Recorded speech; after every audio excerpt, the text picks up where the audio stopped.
Welcome, guys, to this week's episode of Heavy Metal Tones with me, your podcast, Tony Evans, from sunny Canberra here in the capital of Australia.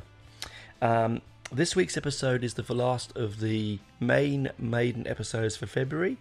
I hope you enjoyed the last ones. I really enjoyed going back and thinking about them again. I listen to Maiden all the time, but it's nice to actually think about them every now and again.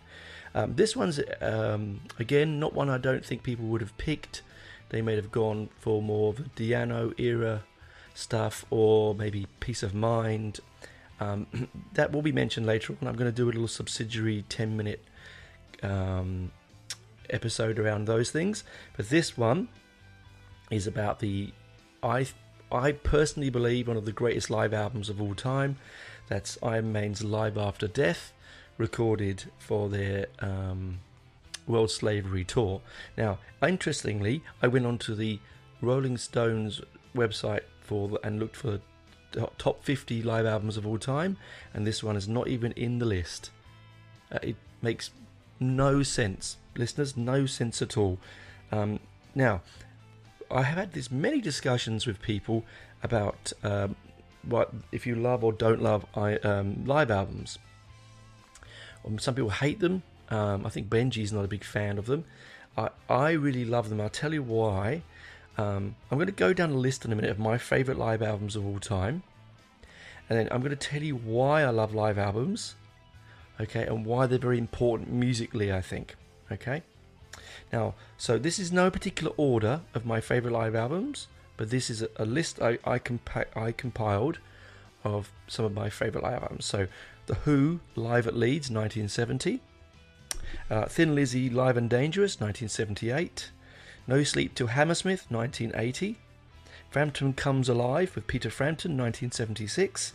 Deep Purple's Made in Japan, 1972. The Ramones' It's Alive, 1979.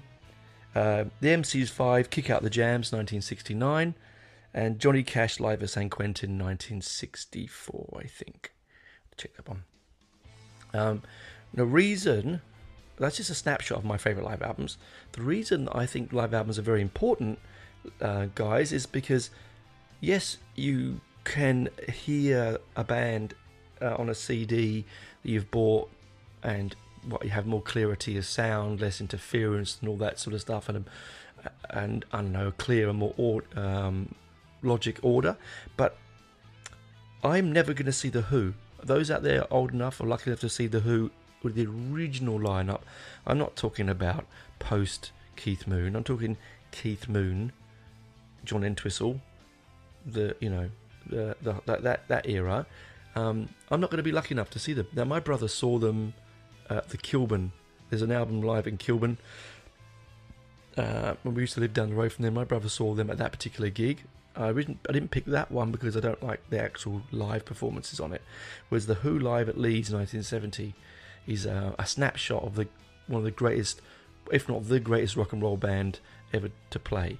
And I say rock and roll, people, not heavy metal, rock and roll. And so I get to hear the Masters at their best at that one moment when I couldn't be there. A, I wasn't born yet, but B, also I wasn't there. And then Thin Lizzy, of course, Live and Dangerous. Again, the original Thin Lizzy lineup. Maybe a few tweaks and changes from the original one, but the base core of Thin Lizzy. Without Phil in it, not Thin Lizzy. Again, 1978. It's a bit overproduced. It's a live album, but it's a good snapshot. No Sleep Till Hammersmith, 1980. Now, I didn't see Motorhead at all. It's one of my deep regrets. Now, I think Millsy, my good friend Millsy, was at that gig or at this tour. Maybe even at this gig, Hammersmith only in 1980, and I, envy him every day for it. Frampton Comes Alive. Now, I can see Frampton. He's got his guitar back now, the one he played that show on, and he's played, I think he's retired now, but you could still see recent gigs of his. But Frampton Comes Alive is a magical moment, and he's in a very talented guitarist's life, and I think that's a great snapshot. Again, I'm going to go for this Deep Purple. I've seen Deep Purple a handful of times, but not with the original lineup. 1972, at their pomp, at their best. I wasn't even born. I was 1 year away from being born. The Ramones, I saw the Ramones, but I think it was one. So is that a Ramone or a Ra or a Moan? Who knows what they were? It was only one of them at the Brixton Academy, so it wasn't really the Ramones. But Ramones in 1979, 79, 2 years after the major punk movement exploded, and sort of towards the waning end of the first wave of punk, so 77 to 79, 80s when it sort of died. So it's coming down the other end, but they were at their fiery best, and I love the Ramones, and of course energy and rock and roll and just fuck you attitude. I love. Sorry about the swearing, guys. And of course MC5. Again, never going to see the MC5. They are the progenitors of punk, really, along with I don't know, maybe the New York Dolls and so on. So American punk anyway. And they were being followed by the FBI. They were on the blacklist because they said kick out the Jams, motherfuckers. I mean, yes, okay, it was rude for 1969. It's probably rude for now, really, in some places. But it, again, energy and passion that you won't get on other.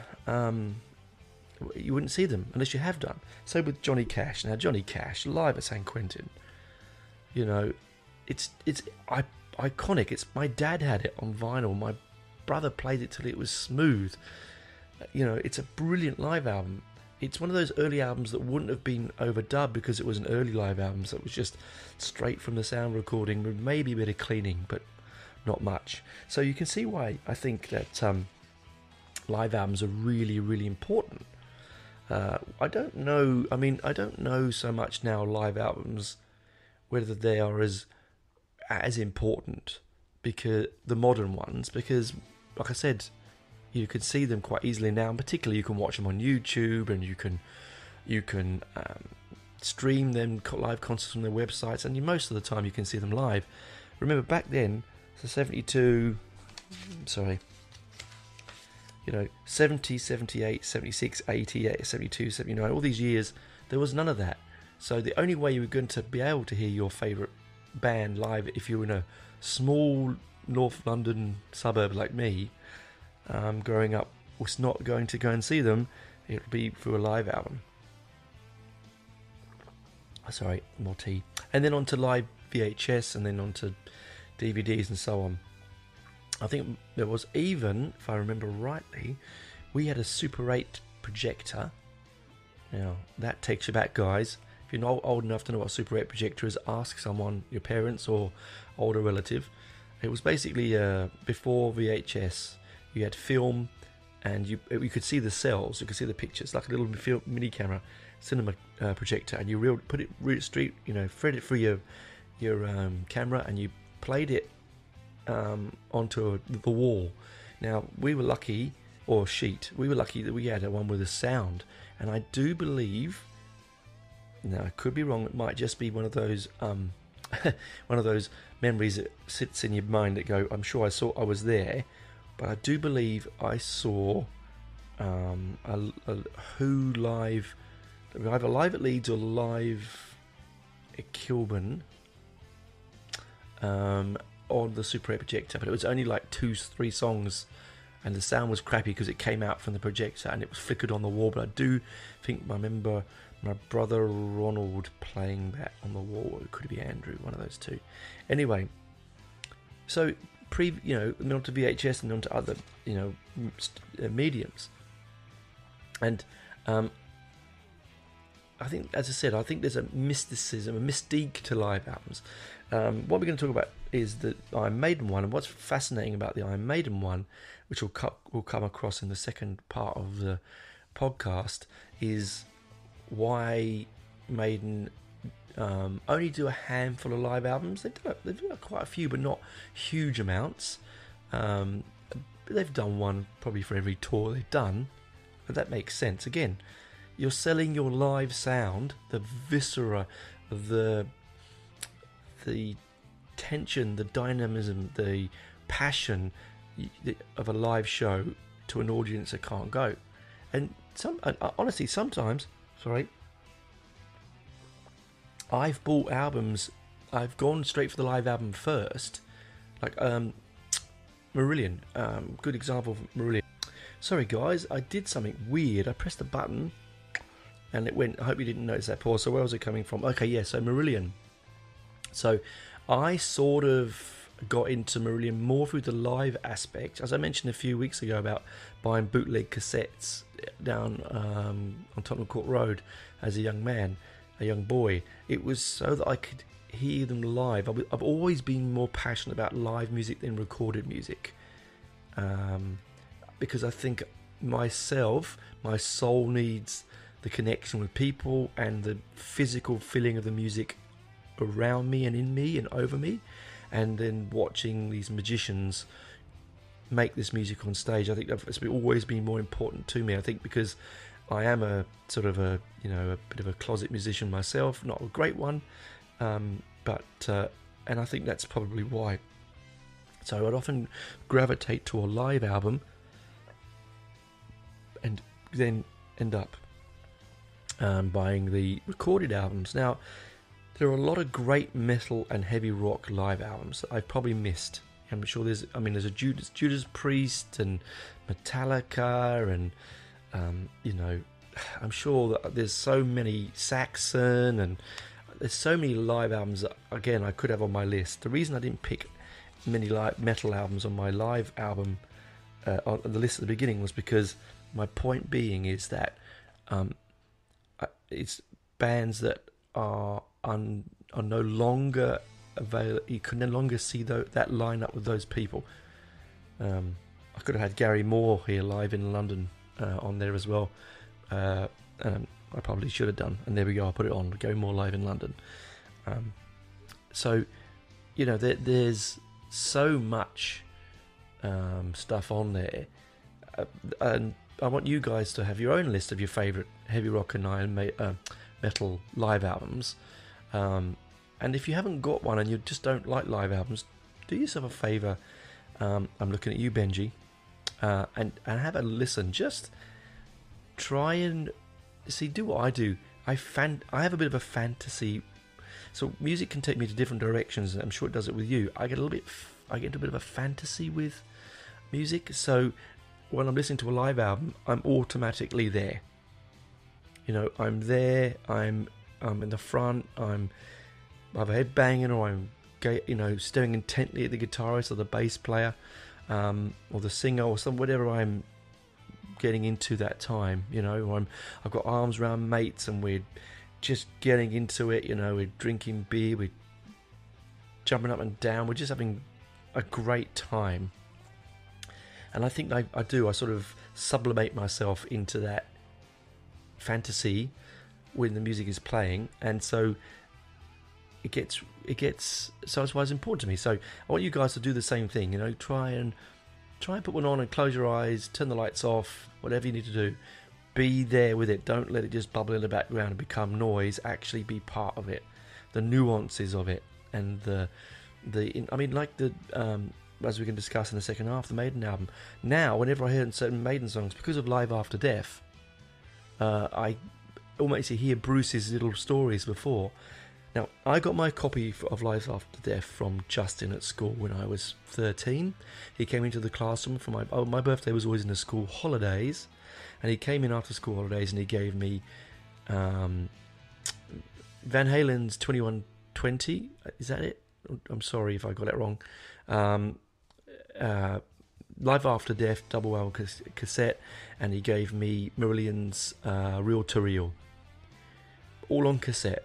And I went home, put them straight into my Walkman, and was just taken away into a new dimension of wonderfulness. Because I wanted to buy the cassette, I wanted to buy it for my birthday because it came out on my birthday, but Justin said, "No, I'll get it for your birthday." And I was so excited to get in, seeing him after the school holidays to see if he got me the cassette, which he had done. Thank you, Justin. Fantastic. So I'm about to finish this side now. I'm going to go and warm my tea, get another fresh one. You do the same, and we'll meet up on the other side and have a chat about Live After Death, Iron Maiden's gold standard live album.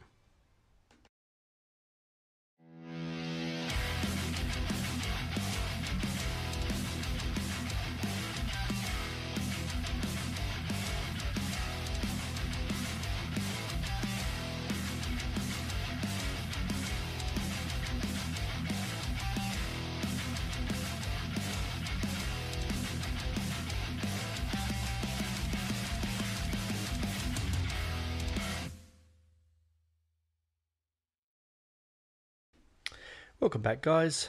Again, sorry for the glitch and a little bit back there in the earlier in the episode. I just pressed a button to make the laptop come alive, and I did something anyway. I'm not technically gifted. We all know that. So, Live After Death. Where are we? Released in October 1985. I was 13.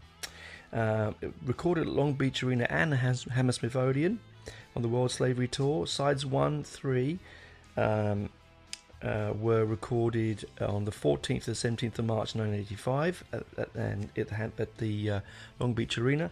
And side 4 was Hammersmith Odeon off the dates of 8th, 9th, 10th and 12th of October 1984. So a nice mix of dates there. Interesting that one. It's good that they didn't just choose the one. They obviously went, because they're very picky about their music, they would have chose a couple of dates. It's 102 minutes and 3 seconds long, and the singles coming from it were Running Free and Run to the Hills. Both Running Free got to 19 and Run to the Hills got to 26. The 13th of September for Running Free and the 2nd of December for Run to the Hills. It's an interesting album because Steve Harris and the guys refused to overdub and clean up and do any different to the live albums that they record. So their live albums, they've always wanted to be what you hear us play is what you get with us live on the cassette or the record or the whatever you choose at CD.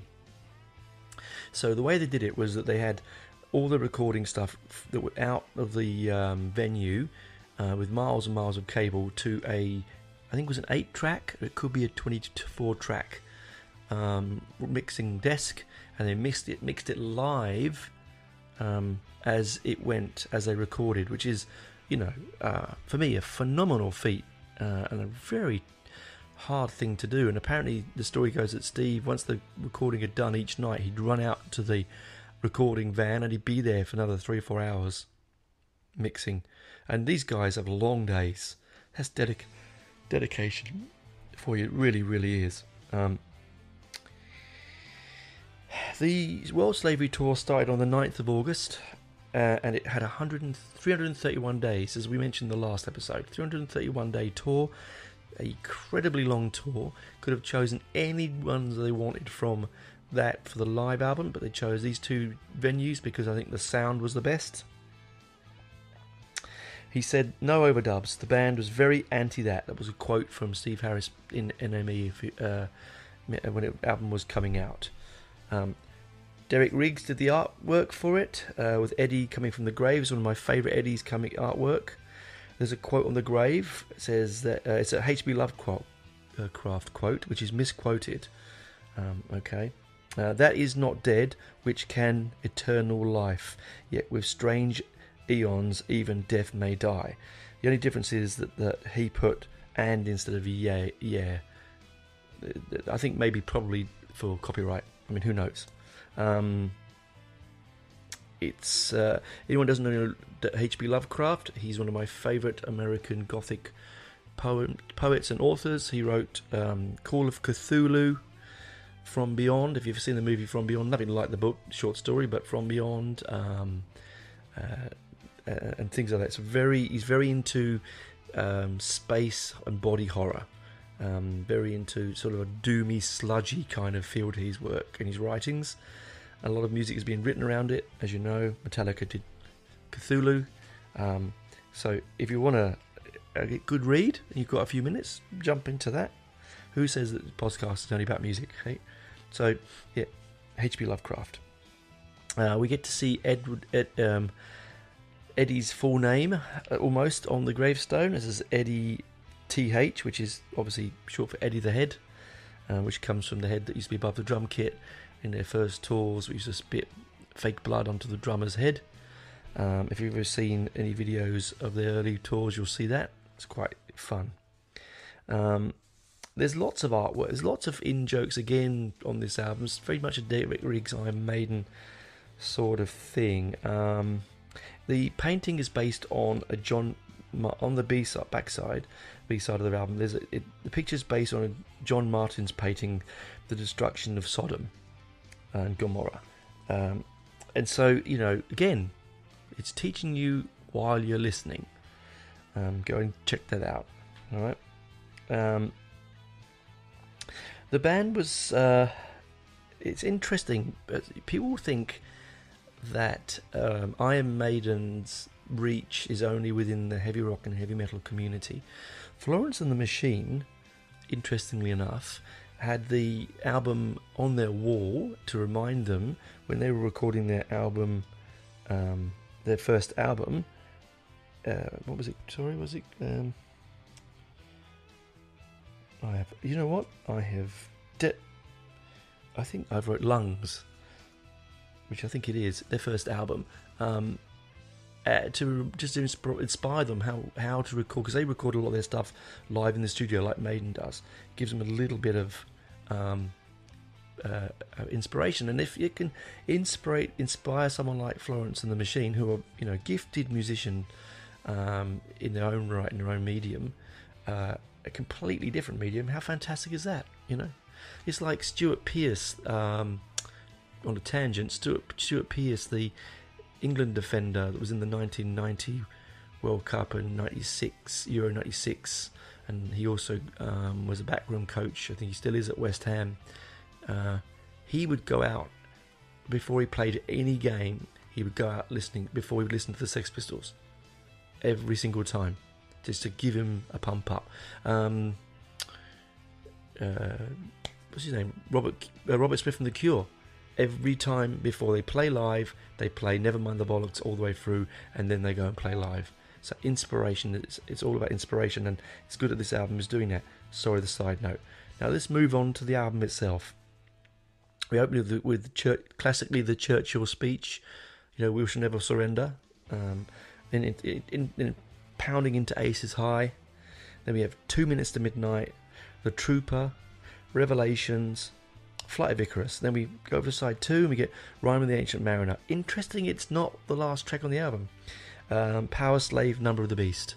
Then we go to side 3, we get Hallowed Be Thy Name, Iron Maiden, Run to the Hills, Running Free. Then on side 4 we get Rothschild, 22 Acacia Avenue, Children of the Damned, Die With Your Boots On, and Phantom of the Opera. 18 tracks. It's 1 hour 41 minutes. Sorry, not 1 hour 6. I don't know. I wrote it down one area, crossed it out, went back. I don't know why I wrote that, but it's 1 hour 41 minutes. Anyway, so as I said earlier on the A side of this show, I now can't listen to Iron Maiden songs or even see them live without going into the Rime of the Ancient Mariner and going, and this is what to do, not to do with a bird shits on you, or in Revelations, when Bruce goes, Revelations, this one, and boom, da-dun, da-dun. It's so ingrained in me that's what I hear every single time. As I said, it's not dubbed, it's not overdubbed. It is what you get with it. There's a moment in I think it's in Running Free. If it is Running Free, when they do this sort of 4-minute. Bruce does a chat and gets the one side of the auditorium to sing, then the other side of the auditorium to sing, and then the band's playing the Running Free, dun, dun, dun, dun, dun, dun. They're playing that continuously, note perfect, for about 4 minutes while Bruce chats over the top of them, and to me that's a sign of a really gifted set of musicians. They don't get and you know what? They come straight into the beat, back into the song as soon as Bruce finishes talking. Now that probably was not practiced. You can't practice what Bruce is going to do, what he's going to say to the audience. It's just not. He might say to the band, right now I'm going to do the whole yeah left and right, but it doesn't mean he's going to do it as long as 4 minutes. And also now, because of the way I've listened to this album so many times, when I've seen them live so many times, lucky me, I almost want them to be in that lineup, that particular track running order, we know that quite historically that Steve doesn't like Revelations, but it's always in the set list. The Rime of the Ancient Mariner, is interesting. Rime of the Ancient Mariner, those that have got the DVD, the live DVD or VHS, if you're old enough like me, will notice that on the album, I think because they had to sell it to an audience, a more palatable audience, the whole speech about Queen Victoria and Bruce being Bruce, it surprises me because Bruce is an intelligent man. It might have just been left his head, but he mentions that Queen Victoria's husband is George, and it's not, it's Albert. But that's nitpicking.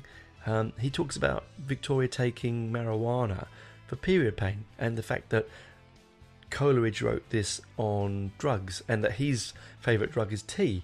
So I know I love him for a reason. Now, that's not on the recorded album, or not the copies I have. If there's any copies out there where it's on there, I'd love to know. But the one that was released has just, all he says is, this is not what to do when the bird shits on you. And so you get those little nuances, right? Differences. The Rime of the Ancient Mariner is probably the best live version I've ever heard. It's just phenomenal.